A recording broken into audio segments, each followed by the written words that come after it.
Last class நம்ம என்ன பார்த்தோம் அப்படின்னா ஃபண்டமெண்டல் குவான்டிட்டிஸ், ஓகே, டெரிவேட்டட் குவான்டிட்டிஸ் அப்படிங்கிறது நம்ம பார்த்தோம். ஸோ இப்போ அதேமாரி தான் இப்போ ஒரு மெயின் இம்பார்ட்டன்ட் டாபிக் நம்ம பார்க்க போகிறோம். என்ன டாபிக் அப்படின்னா டைமென்ஷனல் அனாலிசிஸ் அப்படிங்கிறது நம்ம பார்க்க போகிறோம்.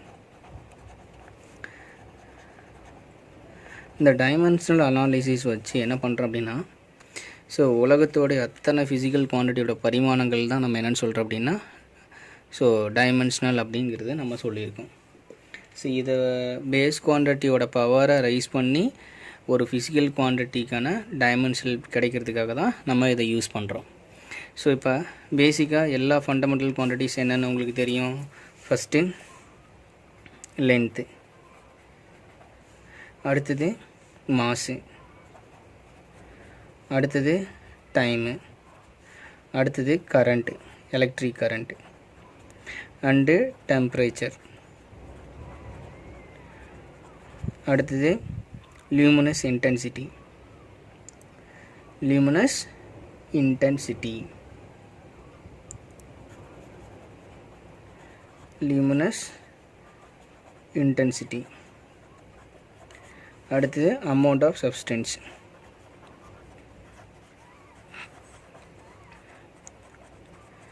ஸோ இது எல்லாமே 7 ஃபண்டமெண்டல் குவான்டிட்டிஸ். இந்த ஃபண்டமெண்டல் குவான்டிட்டிஸ்க்கு நம்ம எல்லாமே ஒரு மெக்கானிக்காக நம்ம ஒரு டைமென்ஷனல் நம்ம யூஸ் பண்ண போகிறோம், சிம்பிள் யூஸ் பண்ண போகிறோம். அதை எப்படி நம்ம யூஸ் பண்ணோம் அப்படின்னா ஒரு ஸ்கொயர் ப்ராக்கெட்டு, இதுதான் ஸ்கொயர் ப்ராக்கெட்டு. இந்த ஸ்கொயர் ப்ராக்கெட் மூலிமா நம்ம லென்த்துக்கான டைமென்ஷனல் எல், ஓகே, மாஸ்க்கான டைமென்ஷனல் எம், டைம்க்கான டைமென்ஷனல் டி, கரண்ட்டுக்கான இது டைமென்ஷனல் ஆம்பியர் ஏ, டெம்பரேச்சருக்கான dimensional kelvin K. So luminous இன்டென்சிட்டிக்கான இது சிடி ஆர் இதை சைன்னு சொல்லுவோம், ஓகே. அடுத்தது amount of substance mole. So இந்த ஏழும் ஃபண்டமெண்டல் குவான்டிட்டிஸோட டைமென்ஷனோட சிம்பிள். ஸோ இந்த ஒரு டைமென்ஷனல் வச்சு நம்ம சில டெரிவேட்டட் இதுவும் நம்ம பார்க்க போகிறோம். ஸோ நல்லா புரிஞ்சுக்கன்னா இந்த டைமென்ஷனல் அனாலிசிஸ் எதுக்காக யூஸ் பண்ணுறோம் அப்படின்னா, ஸோ வேர்ல்டோட எல்லாமே நம்ம பார்த்திங்க அப்படின்னா இந்த ஃபிசிக்கல் வேர்ல்டு எல்லாத்துக்குமே இந்த டைமென்ஷனல் யூஸ் பண்ணி ஒரு பரிமாணத்தை நம்ம கிடைச்சி ஓகே கண்ணா. இப்போ என்னென்னு புரிஞ்சிருக்கும் dimensional அனாலிசிஸ்னால்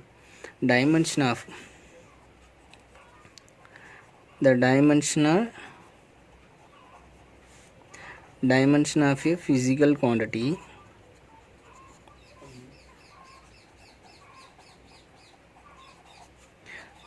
are the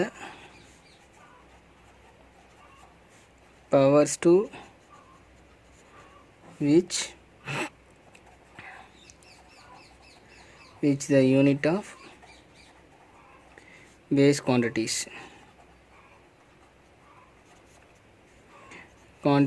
are raised, represent, derived unit of that quantity. So இதுதான் இதுக்கான மீனிங், ஓகேவா. இயற்பியல் அளவோட பரிமாணம் டைமென்ஷனல் பெறுவதற்காக அடிப்படை அளவுகள் பேஸ் குவான்டிட்டியை நம்ம ரைஸ் பண்ண உயர்த்தப்பட்ட பவர், அந்த பவர்ஸ் தான் படிகள் தான் நம்ம என்னென்னு சொல்கிறோம் அப்படின்னு பார்த்திங்கன்னா இயற்பியல் அளவுகளின் பரிமாணங்கள், that is dimensional analysis, okay. இப்போ ஃபார் எக்ஸாம்பிள் வெலாசிட்டி அப்படிங்கிறது தெரியும். வெலாசிட்டி அப்படின்னா என்ன ஃபார்முலா? Displacement by time. அப்போ டிஸ்பிளேஸ்மெண்ட்டுக்கான டைமென்ஷனல் லென்த்து, அதான் எல். டைமுக்கான டைமென்ஷனல் டி. இதை நம்ம எப்படி எழுதலாம்? L T power -1. ஆனால் மெக்கானிக்கான ஒரு 3 டைமென்ஷனல் ஒன்று இருக்குது. அதை எப்படி சொல்லுவாங்க அப்படின்னா, ஸோ எம்எல்டி அப்படிங்கிறது தான் ஒரு பேசிக்கான ஏன்னா ஃபஸ்ட்டு 3 இருக்குல்ல, அதை தான் மெக்கானிக்ஸ் அப்படின்னு நம்ம சொல்லுவோம். ஸோ அப்போ m மாஸ் கிடையாது. அப்போ L⁻⁴ T⁻⁴ இதுதான் ஒரு ஃபிசிக்கல் குவான்டிட்டியோட டைமென்ஷனல் அப்படின்னு நம்ம சொல்லலாம். ஓகேக்கண்ணா. அடுத்தது இந்த dimensional formula and equations. Dimensional formula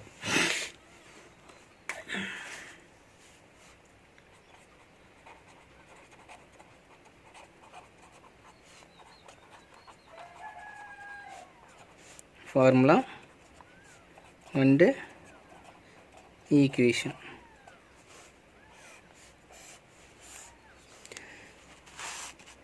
okay right கண்ணா. இது வந்து ஒரு ஃபிசிக்கல் குவான்டிட்டியை மென்ஷன் பண்ணுறதுக்காக எப்படி பயன்படுகின்றன அப்படிங்கிறத நம்ம கண்டுபிடிக்கிறதுக்காக நம்ம ஒரு டைமென்ஷனல் ஃபார்முலா யூஸ் பண்ணுவோம். ஃபார் எக்ஸாம்பிள்ஸ் வந்து இது m⁻⁴ L⁻⁻2 இப்படிங்கிற ஒரு டைமென்ஷனல் இருக்குது. இந்த டைமென்ஷனல் எந்த ஃபிசிக்கல் குவான்டிட்டியோட டைமென்ஷனல் ஃபார்முலாவாக இருக்கலாம் அப்படின்னு கேட்டால் ஆக்சலரேஷன். ஓகே, ஆக்சலரேஷனோட ஓகே. இப்போ ஆக்சலரேஷனுக்கான formula velocity divided by time. இப்போ வெலாசிட்டிக்கான டைமென்ஷனல் L⁻⁻1. ஓகே, டைமுக்கான ஃபார்முலா இது டிஸ்டன்ஸ், அந்த டைமுக்கான இது டைமென்ஷனல் t. அப்போ L⁻⁻1 இந்த மேலே T⁻⁻1 வந்துச்சுன்னா மொத்தமாக நமக்கு என்ன கிடைக்கும் அப்படின்னா L⁻⁻2. இதுமாரி ஒரு ஃபிசிக்கல் குவான்டிட்டியை டைமென்ஷனல் பெறுவதற்காக நம்ம டைமென்ஷனல் சிம்பிள் யூஸ் பண்ணி ஃபிசிக்கல் குவான்டிட்டியை நம்ம கால்குலேட் பண்ணுறோம். ஓகேக்கண்ணா. அடுத்தது இந்த dimensional quantities and dimensional quantities நம்ம 2 டைப்பாக இருக்குது. டைமென்ஷனல் குவான்டிட்டிஸ் எப்படி பிரிக்க போகிறோம், டைமென்ஷன்லெஸ் குவான்டிட்டிஸ் எப்படி பிரிக்க போகிறோம் அப்படிங்கிறது நமக்கு தெரியணும். First dimensional quantities.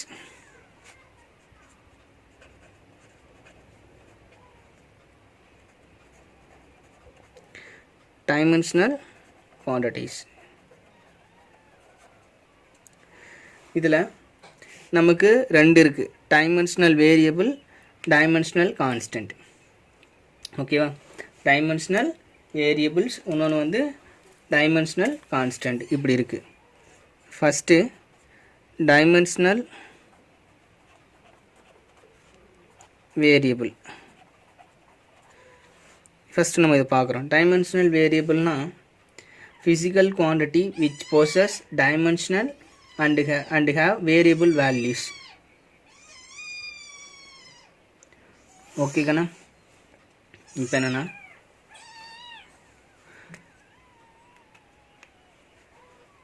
இப்போ எக்ஸாம்பிள்ஸ்க்கு என்னென்னா velocity,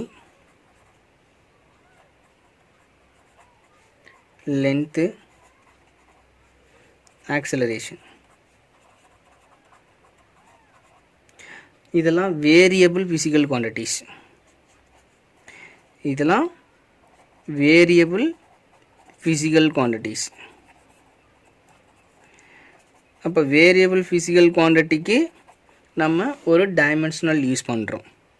ஃபார் ஆக்சலரேஷனுக்கு L⁻⁻2, லென்த்துக்கு L, வெலாசிட்டிக்கு L⁻⁻1 அப்படிங்கிறத நம்ம யூஸ் பண்ணுறோம். அப்போ எந்த ஒரு ஃபிசிக்கல் குவான்டிட்டிக்கும் டைமென்ஷனில் இருந்து அது வேரியபிள் ஃபிசிக்கல் குவான்டிட்டியாக இருந்துச்சுன்னா அதுக்கு பேர் டைமென்ஷனல் வேரியபிள் அப்படின்னு அர்த்தம். அடுத்தது டைமென்ஷனல் கான்ஸ்டன்ட். அடுத்த டாபிக் என்னென்னா so dimensional constant.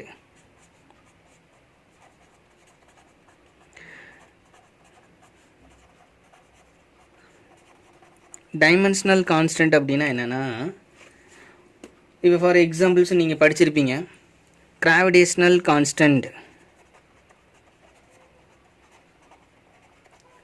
Gravitational constant, blank constant. Okay, அப்போ எதுக்கெல்லாம் ஒரு கான்ஸ்டன்ட் வேல்யூ இருந்து அப்போ கான்ஸ்டன்ட் வேல்யூ அது மாறாது, வேரியபிள் ஆகாது. இப்போ கிராவிடேஷனல் கான்ஸ்டன்ட்னா உங்கள் ஜியோட வேல்யூ எங்கேயுமே மாறாது. அப்போ அந்த ஜிக்கான ஒரு டைமென்ஷன் இருக்கும். அப்போ ஒரு கிராவிடேஷனல் வேல்யூ அப்போ கிராவிடேஷனல் கான்ஸ்டன்ட் அப்போ அந்த ஜின்னு சொல்லலாம். இது வந்து பிளாங்க் கான்ஸ்டன்ட் ஹெச்ன்னு சொல்லலாம். ஸோ அப்போ இதில் அது அந்த வேல்யூ இப்போ 6.627 × 10⁻⁻, அதுமாரி நம்ம ஒரு கிராவிடேஷனல் கான்ஸ்டன்ட் சொல்கிறோம்லக்கண்ணா. அப்போ அதுமாரி கிராவிடேஷனல் கான்ஸ்டன்ட் அது மாற போகிறது கிடையாது. பட் ஆனால் அந்த ஜிக்கு வந்து டைமென்ஷனில் இருக்கும். அப்படி இருந்துச்சுன்னா அதுக்கு பேர் டைமென்ஷனல் கான்ஸ்டன்ட் அப்படின்னு சொல்லலாம். அடுத்தது இன்னொன்று டைமென்ஷன்லெஸ் வேரியபிள்ஸ் அப்படின்னு சொல்லலாம். இப்போ நம்ம பார்த்தது எல்லாமே டைமென்ஷனல் குவான்டிட்டிஸ் அப்படி பார்த்தோம். இப்போ வந்து dimensionless quantities, dimensionless quantities.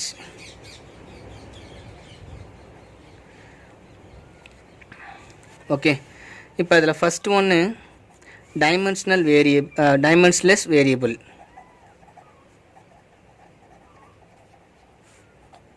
Dimensionless variables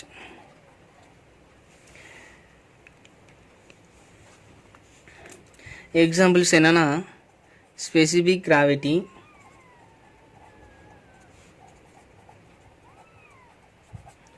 strain, okay, refractive index,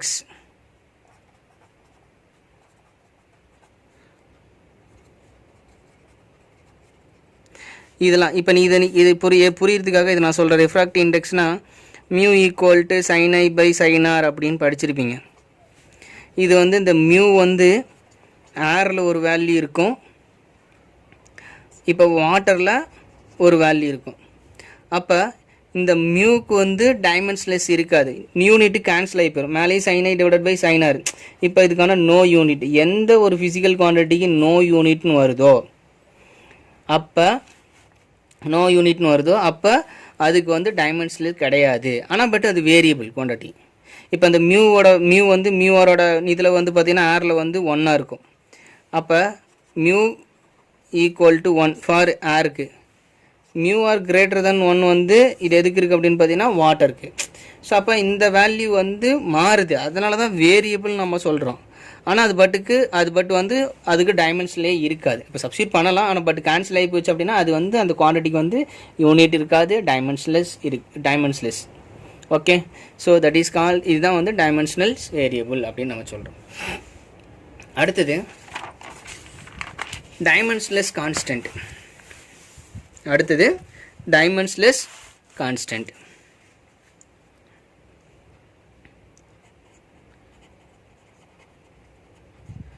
dimensionless constant வந்து பார்த்திங்க அப்படின்னா, இப்போ the physical quantity have constant values and also have no dimension are called dimensionless constant. Okay, examples என்னன்னா pi, e, numbers, etc. Okay, இப்போ அந்த பையோட value என்னன்னு பார்க்குறோம். ஸோ 3.14. இது நம்ம ஒரு ஃபிசிக்கல் குவான்டிட்டியில் கான்ஸ்டண்ட்டாக நம்ம பயன்படுத்துகிறோம். ஆனால் பட் இது ஒரு நம்பராகவும் இருக்குது, ப்ளஸ் நம்பர்ஸ்க்கும் மொத்தத்தில் இதுமாரி இ, பை, இ, தீட்டா, ஸோ இதுமாரி இருக்கிறது எல்லாத்துக்கும் நம்ம வந்து டைமென்ஷனல் இருக்காது. ஆனால் பட் அந்த வேல்யூ வந்து கான்ஸ்டன்ட். இதுதான் நம்ம டைமென்ஷனலெஸ் கான்ஸ்டன்ட் அப்படின்னு நம்ம சொல்கிறோம். கணா இப்போ நம்ம பார்த்துருக்கிறது டைமென்ஷனல் அனாலிசிஸ். அப்படின்னா என்னென்னா, ஒரு இயற்பியல் அளவுகளோட ஃபிசிக்கல் குவான்டிட்டியோட அந்த பரிமாணம் அப்படின்னு நம்ம சொல்கிறோம். அந்த பரிமாணம் கிடைக்கிறதுக்காக நம்ம அடிப்படை அளவுகள் 7 அடிப்படை அளவுகள் இருக்கும், ஃபண்டமெண்டல் குவான்டிட்டிஸ் இருக்கும். அந்த குவான்டிட்டிஸோட பரிமாணங்களை வச்சு இயற்பியல் அளவோட பரிமாணங்கள் பெறுகிறோம். ஸோ இதை வச்சு தான் நம்ம அடிப்படையாக ஒவ்வொன்றும் நம்ம எப்படி பயன்படுத்துகிறோம் அப்படிங்கிறத நம்ம சொல்லியிருக்கோம். இப்போ ஒரு டைமென்ஷனல் ஃபார்முலா, ஸோ மெக்கானிசமாக நம்ம வந்து எல்லாமே 7 யூஸ் பண்ணுறோம். அதில் பேசிக்காக எம்எல்டி அப்படின்னு சொல்கிறோம், மாஸு, லென்த்து, டைம். இதனுடைய டைமென்ஷனல் பரிமாணங்கள் யூஸ் பண்ணி நம்ம வந்து ஸோ கம்பேர் பண்ணுறோம், ஒவ்வொரு ஃபிசிக்கல் குவான்டிட்டியோட கம்பேர் பண்ணுறோம். அது பவர் வச்சு இருக்கா இல்லையா அப்படிங்கிறத நம்ம சொல்ல முடியும் பரிமாணங்கள். இந்த அப்போ டைமென்ஷனல் குவான்டிட்டிஸ், டைமென்ஷனலெஸ் குவான்டிட்டிஸாக ரெண்டாக பிரிக்கலாம்.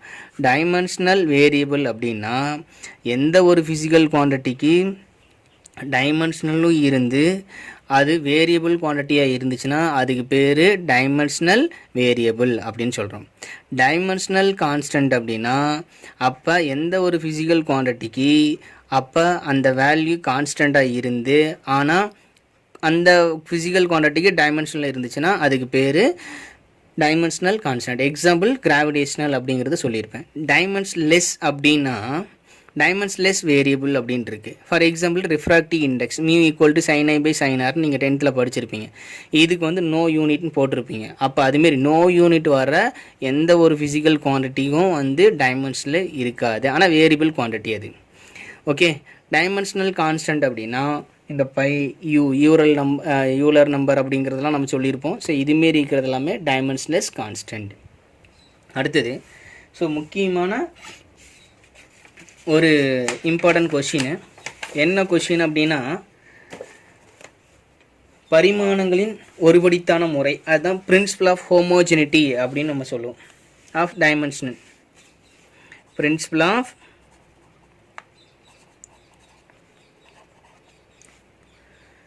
homogeneity of dimension. ஓகே கண்ணா, இது வந்து ஒரு ஈக்குவேஷனில் இருக்கக்கூடிய ஒவ்வொரு டேர்முக்கும் பரிமாணங்கள் சமமாக இருக்கணும். அப்படி இருந்தால் தான் இது வந்து பிரின்சிபல் ஆஃப் ஹோமோஜெனிட்டி டைமென்ஷன் அப்படின்னு நம்ம சொல்கிறோம். நல்லா புரிஞ்சுக்கண்ணா. The principle of homogeneity of dimension state that dimension of all the terms in a physical expression should be the same. எப்படி இருக்குன்னா எல்லாமே சேமாக இருக்கும். அப்போ ஃபார் எக்ஸாம்பிள்ஸ் வந்து உங்களுக்கு சொல்கிறேன். v squared equal to u squared plus 2as அப்படிங்கிற ஒரு ஈக்குவேஷன் எடுத்துக்கிறேன். இந்த ஈக்குவேஷனுடைய ஒவ்வொரு டேர்மும் இதுக்கு வந்து என்னவாக இருக்கணும், ஈக்குவலாக இருக்கணும். ஓகே கண்ணா. So the dimension of v squared u squared and 2as are the same. எல்லாமே எப்படி இருக்கணும், and equal to l square t power -2 இருக்கணும்னு சொல்லிட்டான். இப்போ நான் என்ன சொல்கிறேன், v squared u squared 2as are the same and இதெல்லாம் ஈக்குவல் டு எதுக்கு இருக்குன்னு பாருங்க பார்க்கலாம், l ஸ்கொயர் t பவர் -2. இப்படி இது வந்து இப்படி இருக்கணும். ஃபார் ஈக்குவல் வெலாசிட்டினா என்ன, வினா வெலாசிட்டிக்கான ஃபார்முலா lt பவர் -1. ஓகே, அதான் டிஸ்பிளேஸ்மெண்ட் பை டைம் முன்னாடியே நம்ம பார்த்துருக்கோம். ஓகே, அப்போ v ஸ்கொயர்டு அப்படின்னா அப்போ lt பவர் -1 இப்போ ஸ்கொயர் போட்டேன். அப்போ v squared equal to l square t power -2 இது உள்ளே கொண்டு வந்துடுங்க. அப்போ அந்த v ஸ்கொயர்டு வந்து இந்த l ஸ்கொயர் t பவர் -2க்கு ஈக்குவலாக இருக்குது. அதேமாரி u ஸ்கொயர்டும் வெலாசிட்டி தான், ஆனால் இது இனிஷியல் வெலாசிட்டி, இது ஃபைனல் வெலாசிட்டி அப்படின்னு நம்ம சொல்கிறோம். அப்போ இதுக்கும் நமக்கு வந்து lt பவர் -1 ஹோல் ஸ்கொயர்டு. அப்போ u squared equal to l square t power -2. அப்போ இதுவும் ஈக்குவலாக இருக்குது. ஓகே, அடுத்தது இப்போ 2as அப்படின்னா என்ன, இப்போ இந்த 2ங்கிறது ஒரு நம்பர் இங்கே போட்டிருக்கேன். நம்பருக்கு ஒரு டைமென்ஷனில் இருக்குமான்னு கேட்டால் டைமென்ஷனில் இருக்காது. ஓகே, கான்ஸ்டன்ட்டுக்கு இருக்காது. ஆக்சலரேஷனுக்கான டைமென்ஷன் a மீன்ஸ் ஆக்சலரேஷன். அப்போ ஆக்சலரேஷனுக்கான dimensional lt power -2. s means displacement. அப்போ டிஸ்பிளேஸ்மெண்ட்டுக்கான டைமென்ஷனல் l. அப்போ நம்ம பவர் எல்லாமே ஆட் பண்ணோம் அப்படின்னா l இங்கே ஒரு பவர் இருக்குது, இங்கே ஒரு பவர் இருக்குது. அப்போ மொத்தம் l ஸ்கொயர். அப்போ t பவர் -2. இப்படி இருந்தால் இதுக்கு பேர் பிரின்சிபல் ஆஃப் ஹோமோஜெனிட்டி. அப்போ ஒரு ஃபிசிக்கல் குவான்டிட்டியோட ஈக்குவேஷன்ஸ் வந்து ஒவ்வொரு டேர்ம் கூடியும் ஆல் டேர்ம் கூடியும் அது வந்து என்னவாக இருக்குது அப்படின்னா ஈக்குவலாக இருக்கணும் அப்படிங்கிறதான் கான்செப்ட். Okay, right. அடுத்தது application and limitation of the method of dimensional and analysis. So இது ஃபஸ்ட்டு இது நெக்ஸ்ட் கிளாஸில் பார்ப்போம். Applications and limitation of the method of dimensional analysis next கிளாஸில் நம்ம பார்ப்போம்.